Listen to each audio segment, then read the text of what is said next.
Good morning, everybody. We're live here from the birdhouse, and we've got a birding update for you. We do have a rare bird that has been seen in the area, so we'll share that with you. As always, we love to know what kind of things you're seeing. You can put those in the comments. If you have questions, you can put those in there too, or you can just say hi. But we will get started here.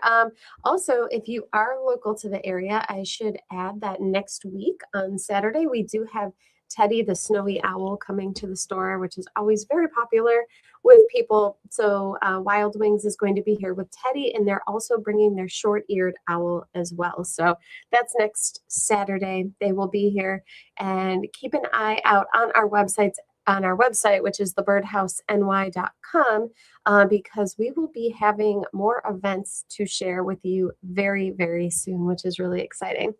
But there has been a pretty cool bird seen around the Rochester area over the past week, a harlequin duck, which sometimes shows up during the winter months. That has been seen around the Charlotte Pier in Lake Ontario. So this is a sometimes a winter visitor, but it always gets thrown on the rare bird report. So they have been seen out there along Lake Ontario. So if you are looking for a bird to go hunting for, to scope out, the harlequin duck has been seen. Also, some other birds that have been seen this winter are things like the evening grosbeak, some of these eruptive finches. And next Saturday, we will have Matt Young back on the broadcast of the Finch Research Network talking about this eruption year and how it ended up. But there have been evening grosbeak and pine grosbeak both seen in the area, along with redpoll this year. So it's been a pretty cool year for some of these eruptive finches that came into the area.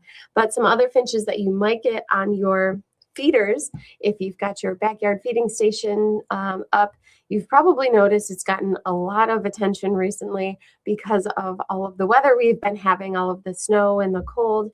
The birds are hungry, and they are definitely flocking to feeders. So some finches you can see in your backyard are going to be things like house finch. This is the male and the female. The male has more red on it. And then also purple finch. Here's the male and female purple finch. And the female is on the left. You can see she's got a pretty distinctive eye stripe that goes above the eye. And then the male purple finch there is raspberry in color. And pine siskin, especially at your Niger feeders, if you've got goldfinches coming to it and you see something with a lot more stripes on it, that could very well be the pine siskin. They'll have a little bit of a yellowish wash on their wings also. And dark-eyed junco, look for them underneath your feeders usually. They like things like sunflower seeds, sunflower hearts, and millet. Cardinal, definitely lots of cardinals out there. I've been getting a whole flock of them in my backyard. I had 7 or 8 of them all at once, which I've never get. Definitely lots of cardinals out there. They're really not very territorial this time of the year, so you might get a nice big flock of them, which is pretty cool. And then also the white-breasted nuthatch. They love suet. They like the sunflower hearts, peanuts, so they've been coming to backyard feeders also with the red-breasted nuthatch, which is also a bird that can be considered eruptive and are more common in the winter months here. Brown creeper, if you can see it in this picture, they blend in really, really well with the bark of the tree. And whereas the nuthatch, you tend to see them crawling down the tree, the brown creeper creeps up the tree.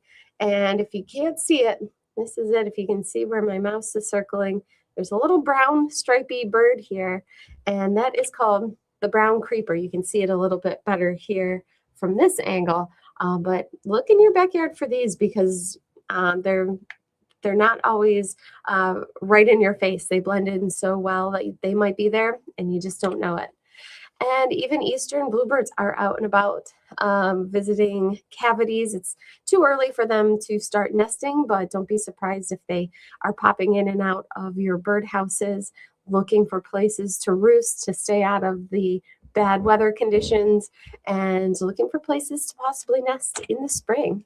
So here's some pictures sent in a couple years ago from Mark, who sends in lots of photos to us of some bluebirds there in the wintertime. And if you have any trees or shrubs with berries on them and you happen to come across a flock of robins, they love the berries in the trees. We've been hearing reports of people with trees like this, having a flock of robins come and just totally decimate the berries from the tree. And as they will, a lot of the robins go south for the winter, but some of them do hang around.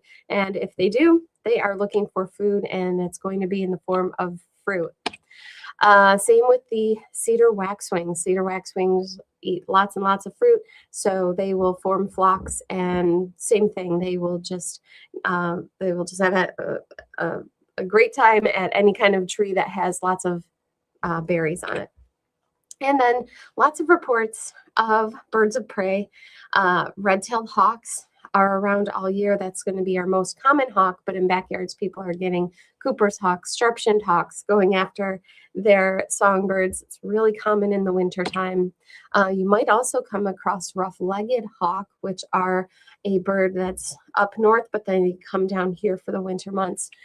So there's been quite a few reports of them, especially down in the Finger Lakes area. If you're going down to look for things like the short-eared owl, if you're going out to the wide open spaces, wide open grasslands, keep an eye out for rough-legged hawks perched on any kind of posts out in wide open spaces.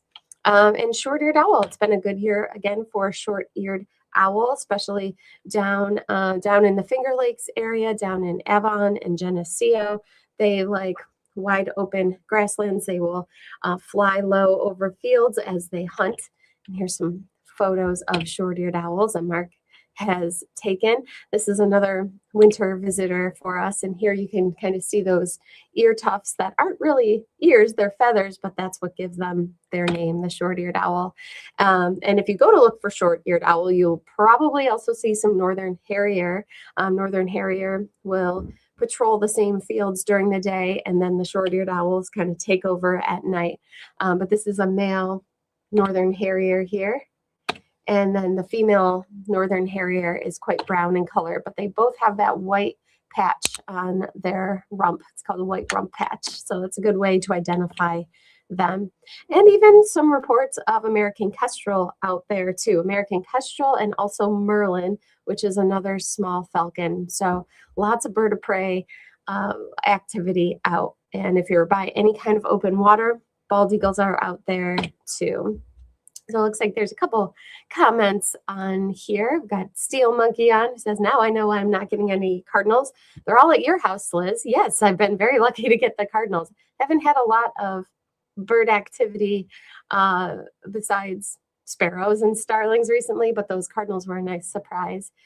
Sue is on and says, filled my feeders this morning. Such a great variety of birds snacking in my yard this winter. I need to get Niger seed at your store as the finches have been super active this winter and enjoying the seed. Love to hear that. And Steel Monkey says, oh, and that hawk that was a pest is finally gone. All is well. Yes, it's a common thing this time of the year with the Cooper's hawks or even sharp-shinned hawks going after birds at bird feeders. The Cooper's hawk is the most common one that you'll see. The sharp-shinned hawks are around. They're very, very small. They're not as common as the Cooper's hawk, but both are notorious for going after birds at feeders, unfortunately. So it looks like that is all the comments and questions for today. We'll be back on Tuesday with another broadcast. And until then, have a great weekend, and we will talk to you soon. Bye-bye.